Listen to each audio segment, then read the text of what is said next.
उसकी वजह ये है कि हमारा पेट का एरिया जो अगला हमारा जो अस्थि पिंजर है, जो हमारे रिब्स हैं, वो उससे कसा हुआ है, इस करके वो फिसलते नहीं हैं।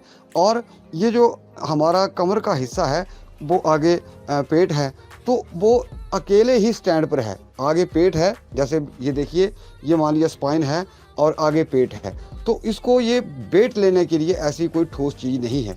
इस करके हमें ये जो डिस्क प्रॉब्लम हो जाती है। अदरवाइज ये हमारा ये अस्थि पिंजर, ये पसलियाँ नहीं होती तो थोरेसिक जो इसके 12 मणके हैं उनमें भी प्रॉब्लम होनी थी, तो आगे कसा होने के कारण वो डिफेंसिव रहता है। तो आज तक मुझे 70 और 80% जो रिज़ल्ट है वो जो मैंने नुस्खे पहले बताए हैं उनसे मिला है। बहुत सारे लोगों के ऑपरेशन जो हैं वो रुक गए, ऑपरेशन से मतलब उनके रुक गए, यानी कि ऑपरेशन से बच गए। नमस्कार दोस्तों, आपका भानु स्वास्थ्य केंद्र में बहुत बहुत स्वागत।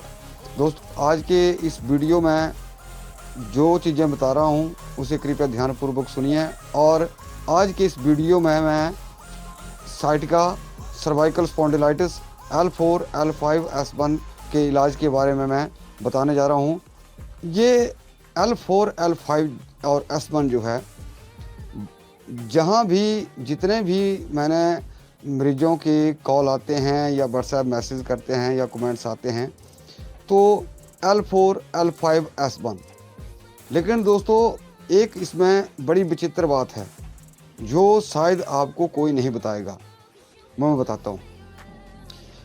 डिस्क में दो चीज़ें होती हैं L4, L5 में, क्योंकि ये जो 5 मणके हैं लंबर के, जो 5 वर्टिब्राल हैं, उनमें क्या होता है कि ये साइकिल की तरह, मतलब चेन की तरह काम करते हैं। जैसे हमारा आगे की तरफ झुकना या पीछे की तरफ मुड़ना या दाएं घूमना थोड़ा या बाएं घूमना, ये इन 5 वर्टिब्राल्स के ऊपर निर्भर करती है चीज़ें। अब डिस्क क्या है, अब मैं बताता हूँ आपको। जैसे ये मेरा हाथ है, ये पीठ है और ये हमारा अगले वाला हिस्सा है, तो उसमें एक अंतर्याम होता है और एक बाह्ययाम होता है। तो बाह्ययाम में क्या होता है कि जो हमारा जैसे स्पाइन है, ये रीढ़ की हड्डी का मणका जो आगे की तरफ यानी कि बाहर की तरफ खिसक जाता है, और अंतर्याम जो होता है उसमें क्या होता है, जो मणका है वो अंदर की तरफ धंस जाता है। और इसमें क्या पहचान है, बड़े गौर से सुनिए दोस्तों, इस चीज़ को कोई नहीं पकड़ पाया है ना पकड़ेगा। मैं आपको एक बड़ी ख़ास जानकारी देने जा रहा हूँ। तो होता क्या है कि अगर जिसकी बाहर की तरफ मणका खिसका हो, वर्टिब्रास खिसका हो, तो वो क्या करता है, अगर वो पीछे की तरफ अकड़ कर चले, ऐसे जैसे ऐसे पीछे की तरफ अकड़ कर चले, तो उसको आराम आता है।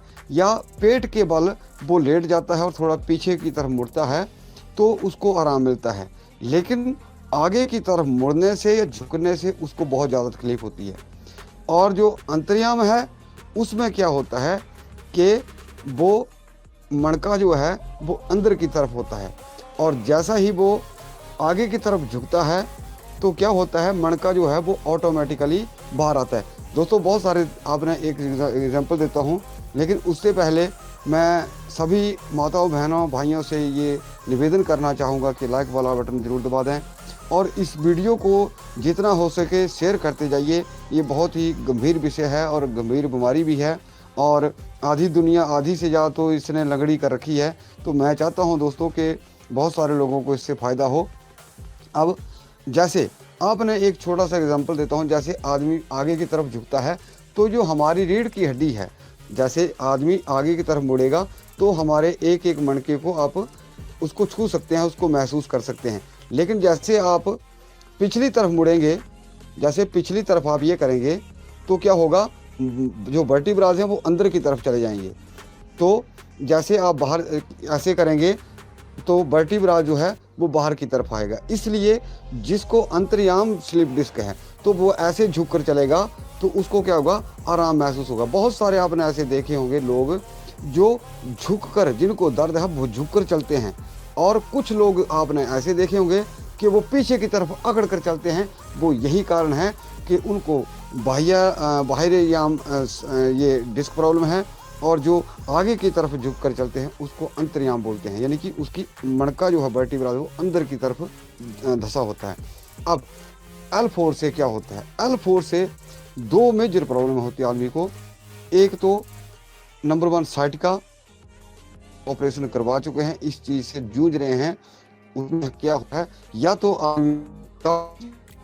या कुरकुराना, या फिर जब कई बार आदमी उस वर्टिब्रास के चौथे मनके के ऊपर चोट है या उसका ऑपरेशन हो जाता है तो उसको पेशाब लैट्रिन का चलता कि हो गई है, वो सेंसलेस हो जाता है।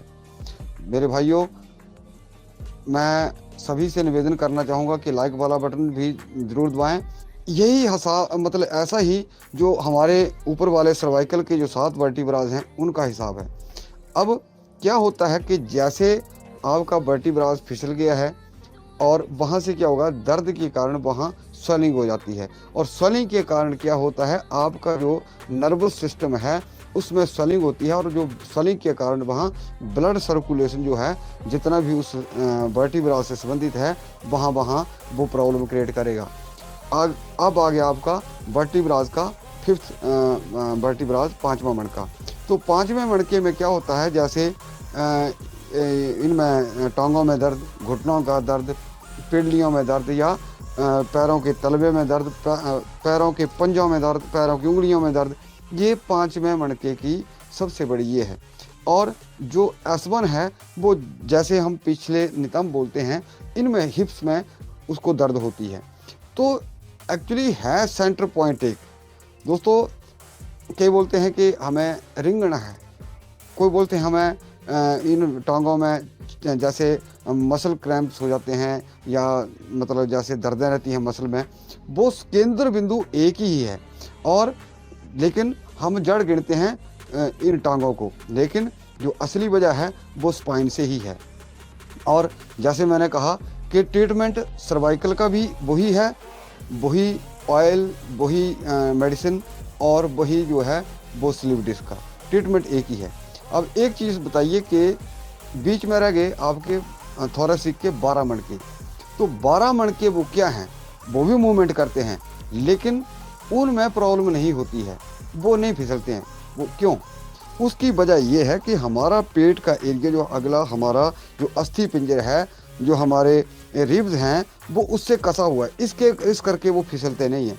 और ये जो हमारा कमर का हिस्सा है वो आगे पेट है, तो वो अकेले ही स्टैंड पर है। आगे पेट है, जैसे ये देखिए, ये मान लिया स्पाइन है और आगे पेट है, तो इसको ये वेट लेने के लिए ऐसी कोई ठोस चीज़ नहीं है, इस करके हमें ये जो डिस्क प्रॉब्लम हो जाती है। अदरवाइज ये हमारा ये अस्थि पिंजर, ये पसलियाँ नहीं होती तो थोरेसिक जो इसके 12 मणके हैं उनमें भी प्रॉब्लम होनी थी, तो आगे कसा होने के कारण वो डिफेंसिव रहता है। तो दोस्तों, मेरा सभी भाइयों से निवेदन रहेगा, लाइक वाला बटन जरूर दबा दें। दोस्तों, बात तो यहाँ तक करना चाहता हूँ कि एक एक मणके का आपको पूरा विस्तृत रूप से बता दूं कि S1 का अपना सर्वाइकल का पहला मणका, दूसरा, तीसरा, एक एक मणके का कहाँ से कौन से अंग से संबंधित है और वो क्या क्या प्रॉब्लम क्रिएट करता है, बताऊंगा धीरे धीरे करके, क्योंकि वीडियो लंबे चले जाते हैं मेरे वैसे ही। देखिए दोस्तों, मैंने इतना उम्र में तजर्बा किया है और इतने सारे केस मैं अब हैंडल कर चुका हूँ, तो आज तक मुझे 70 और 80% जो रिज़ल्ट है वो जो मैंने नुस्खे पहले बताए हैं उनसे मिला है। बहुत सारे लोगों के ऑपरेशन जो हैं वो रुक गए, ऑपरेशन से मतलब उनके रुक गए, यानी कि ऑपरेशन से बच गए।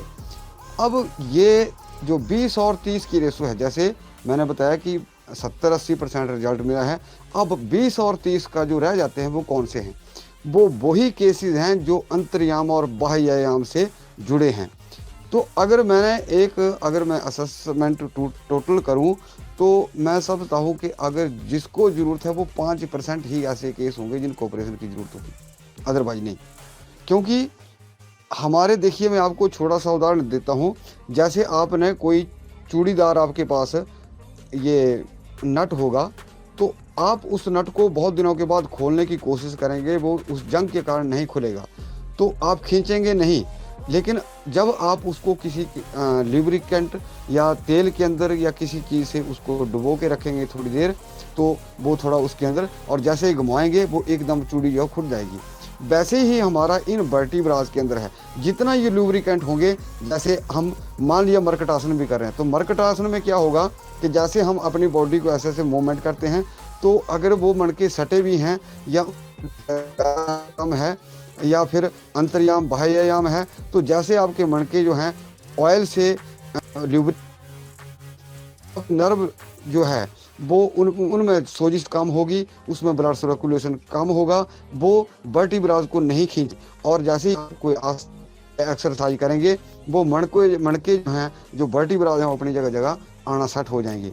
और हाँ, एक चीज़ मैं कह सकता हूँ, सिर्फ एक्सीडेंटल केस जो हैं, वहाँ किसी को बहुत ज़्यादा दिक्कत हो गई है, तो वहाँ एक ऑपरेशन लाजमी बन जाता है कई बार। लेकिन कुछ केसेस ऐसे हैं, मैंने बहुत सारे केस अटेंड किए कि ऑपरेशन के बाद भी 2-2 साल हो गए बिस्तर पर पड़े हुए, लेकिन हमने जो ट्रीटमेंट किया, हमने जो बताया घरेलू नुस्खे, उससे फ़ायदा हुआ। तो इसी के साथ दोस्तों, नमस्कार, आपका बहुत बहुत धन्यवाद।